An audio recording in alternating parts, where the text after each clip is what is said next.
diberikan kelegaan oleh Barnabas Hendro S. Matius 11 ayat 28. Marilah kepadaku, semua yang letih lesu dan berbeban berat, aku akan memberi kelegaan kepadamu. Berbicara soal beban permasalahan hidup, boleh jadi terasa begitu berat bagi kita untuk menjalani dan memikulnya.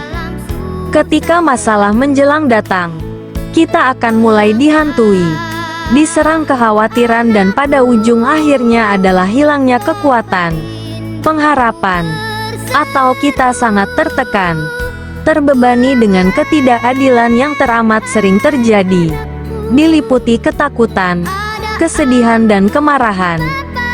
Saat kita berada dalam kondisi terjepit, dalam kesesakan seperti itu, berserulah hanya kepada Tuhan, karena kita pasti akan mendapat kekuatan, hiburan, kepastian, dan ketenangan jika kita mencarinya berputar-putar hanya di dalam dunia. Satu-satunya sumber kelegaan nyata hanya akan ditemukan di dalam Tuhan. Seperti halnya permainan dalam papan catur dengan bidak-bidaknya. Sebagai bidak, jika sudah ditentukan nasibnya oleh pemain, sia-sia dan percuma kita minta tolong pada bidak-bidak lainnya. Mintalah pada pemain agar mengambil strategi lain dan jangan mengorbankan dirimu dalam mencapai kemenangan. Tuhan tahu benar bahwa kehidupan di dunia ini tidak pernah lepas dari beban masalah dan kesengsaraan. Tapi Dia tidak menginginkan kita menanggungnya sendiri.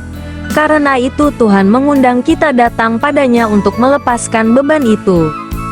Sementara bagian kita adalah mengerjakan apa yang bisa kita kerjakan dengan sungguh-sungguh, dan hal-hal di luar kendali kita percayakan padanya. Orang-orang yang menabur dengan mencucurkan air mata akan menuai dengan bersorak-sorai. Orang yang berjalan maju dengan menangis sambil menabur benih, pasti pulang dengan sorak-sorai sambil membawa berkas-berkasnya. Mazmur 126 ayat 5-6. Berharaplah hanya pada Tuhan dan nantikan pertolongan darinya. Tuhan akan menjadi kekuatan dan keselamatan kita. Dia akan memberikan kedamaian dan Roh Kudus-Nya akan menuntun kita dalam kehidupan ini. Segala persoalan hidup dapat kita pikul dan tanggung hanyalah di dalam Dia yang memberi kemampuan, kekuatan, dan kasih karunia. Sebab itu dengan yakin kita dapat berkata, Tuhan adalah penolongku. Aku tidak akan gentar, takut. Apakah yang dapat dilakukan manusia terhadap aku? Ibrani 13 ayat 6. Ketika hidup sepertinya akan menjadi semakin sulit dan beban di pundak kita terasa semakin berat, datanglah hanya pada Tuhan Yesus. Sujud dan menyembah.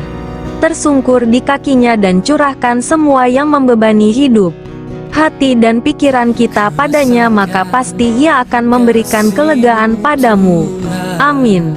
Tuhan Yesus memberkatimu. Rasakan kuasa-Mu Tuhan, ku rasakan kasih.